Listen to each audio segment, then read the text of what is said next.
And like Wade Noble says, power is the ability to define someone's reality and have them accept that reality. And we are a people who for years, people have been defining who we are, and we've been accepting it. Once you tell somebody, no, I don't think that's who I am, they've lost all power over you. Whether you realize or not, and it doesn't make a difference if you're a homeless person in Newark or if you're an IBM executive. Once you say that you don't have the power to define who I am, you've taken all power. Now, they can imprison you, they can physically do things to you, but they have no power over you. Because if you're not afraid of death, then you are the most powerful person around. Because the lack of the fear of death, and I'm not saying not to have a fear of death, because I fear death. I fear things. But I don't ask you measure me by the amount of my fear. Judge me by the amount of my courage. Because it's courage that then negates fear. So I'm a human being. In fact, I worry about people who say that they're not afraid of anything. In fact, I try to stay away from people who say they're not afraid because they put themselves into situations where they really don't care what the outcome is. See, I care about what the outcome is. And I want to teach our children to care about what the outcome is. You see, I'm not a kamikaze. And I'm not a martyr. I want to live. I want to live a long life. As Dr. King said, longevity has its place. You see? I'd like to see my children to be 30 years old.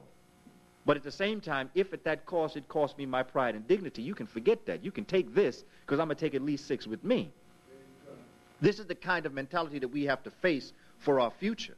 Because that militia is doing a lot more than what we see in Texas. Believe me that.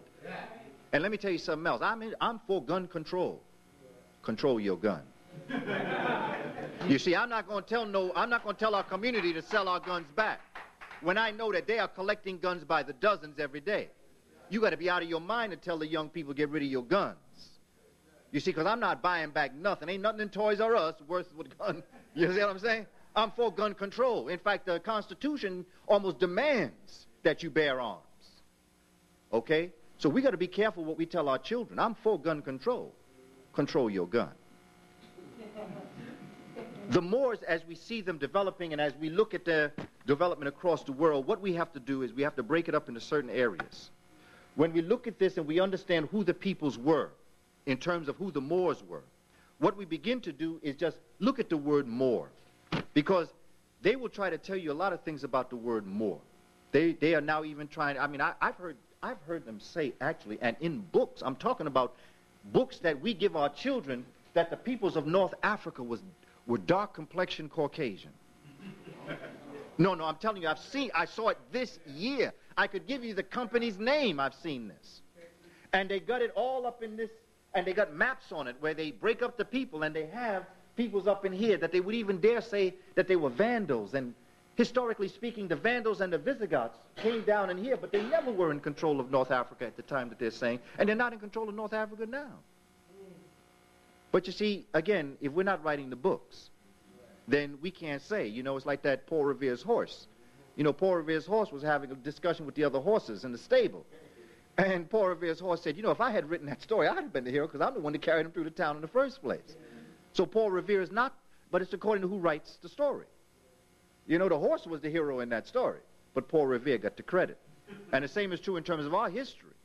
You know, it's all according to who's writing the books, and this is why they are doing so many different things to the history books and what they're doing to Molefi Asante and what they're doing to our brother Dr. Ivan Van Sertima and to all of the others in the attacks, because they understand what the Melanic figure is. And I'm telling you now that if this community, if our community and if our children could get a sense of who they were, our children could do in the classroom what Tiger Woods is going to do on the golf course. Now, putting aside all of the brother's personal feelings and beliefs and all the rest of that, and looking at him as a golfer, you can't get better. Not only can't you get better, but he is going to find new and inventive ways of playing golf that has never been seen. On Singleton is doing in the arts, and what our brother Spike Lee is doing, and our sisters are doing, Terry McMillan and all the others, they're bringing things to another level. I've seen Spike Lee do things to that camera, use it in a way that I've never seen people use it before. And I'm saying that we're going to bring things to everything we touch is the same thing that the Moors did. But you have to understand what the Moors did to understand exactly the role that they played in history. Because some of us have Moorish blood in us. And because we cannot place it right, we do not put it all together again. It was Napoleon himself who commented that Africa begins at the Pyrenees. Now, the Pyrenees is the mountain range that is somewhere between Spain and Portugal. Now, Napoleon III, on his inspection of that area, said, because, you know, when the show came out, Hunchback of Notre Dame, I kept telling, you know, I really didn't want to take them. I really didn't want to take my family to see it, but I understand pressure, you see, and I bend and I twist, but I wasn't going to let it go. So I kept saying before the movie and even during the movie, I kept saying, I want you to look, and I want you to figure out, why is Esmeralda so dark? That's all I kept saying. Why is Esmeralda so dark? Because I wanted my young ones to go into the movie house understanding that there was something they were looking for. They were looking to find out why Esmeralda was so dark. Why was Esmeralda so mistreated, she and her people, in that area of Europe where they were living, in the Hunchback of Notre Dame, the way in which the people treated these so-called gypsies? You see? Now, this is what Malcolm was talking about when he was talking about language. See, language is very important, because to understand who the gypsies were, all you have to do is one very important thing, but if you don't do it, you're going to miss it. But if you do it, it's the whole thing. All you got to do is put an E before gypsies. And then you understand who the gypsies were, and you'll understand why Esmeralda was so dark, because they were the Moors. They were the Egyptians. They were the Moors who had been in Europe, and who, after being chased out, became despised because of what they contributed to the community. That is why you'll notice that the gypsies were always reading palms. They were much into astronomy. They were very much into spirituality. They were much into the structure of the society. Why? Because they brought forward this wisdom and knowledge from Africa into Europe. And one of the first things that the European males wanted to do when they wanted to take over the civilization, the Visigoths and the Vandals, was they had to break the power of the woman.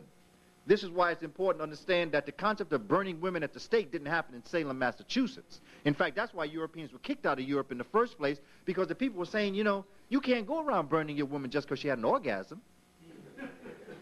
Yeah, I mean, that happens sometimes, you know. If you just happen to last long enough, that can happen. But this is what they were doing. If anything occurred out of the ordinary, they would... Homosexuals, we have the term we call faggot. Now, where did the word faggot come from? Faggot came from the fact that in Europe, when someone was of homosexual or gay preference, what the community did is that they made them go out and collect their own sticks that they would burn them at the stake for. And little sticks, twigs, are called faggots. So as they would send these individuals of homosexual or gay or lesbian background out to collect sticks, instead of just saying, collect the faggots, they started calling them the faggots. And that's where the word came from. See, we have to understand language. If you don't understand language, you're going to miss things. Because we are living an illusion here. And that is because we've allowed people to define us. And we've accepted their definition. Part of the reason why we have many people celebrating Mother's Day today is because they have accepted a definition. Why? Because Europeans don't treat their mothers right. Therefore, they got to have a day where they say, okay, we're not going to whip you today, Ma. That's how we're going to celebrate Mother's Day. We're not going to whip you. We as an African people, we have sat at the feet of our mothers all our lives. Look at our music. Today, Kiss Alone has nothing but music that we played dedicated to our mothers. Tell me how many songs they have dedicated to their mothers. Think about it. How many songs Europeans have dedicated to their mothers? They may have some, but they don't have, like, they can't play the whole radio day with them like they can do in Kiss FM. But that is because we are a people who have always understood what honor is. Honor is an everyday thing. And the festivity of what we have, see, we never celebrated individuals, which is Western civilization bound. They celebrate individuals. Mother's Day, Father's Day, Christmas Day is Christ, and Easter is Christ. We celebrated events such as harvests, such as days of our ancestors. But we never celebrated people days the way they celebrate this. Why? Because it's all commercial. Making all this money today, like the brother was breaking down. All these flowers, all these other things that they're going to be going out here trying to convince your mother that you love her so tomorrow you can go out and you're not going to speak to her now for another week or two. See, it's not the way. In fact, most of the time, a lot of African folk, we all live together anyway. So we don't have to travel from another town and to see our mother because mother is with us, or at least somewhere within us. These are the kind of concept that the Moors just did not bring. This is a European concept. And what we've got to begin to do is look at the realities of what we're facing. The origins of the word Moor. Just let me give you some examples of the word Moor. There was a brother, or a gentleman by the name of Richard Hakluyt. He was a traveler in the 1400s, who he reported that in the old times, the people of Africa were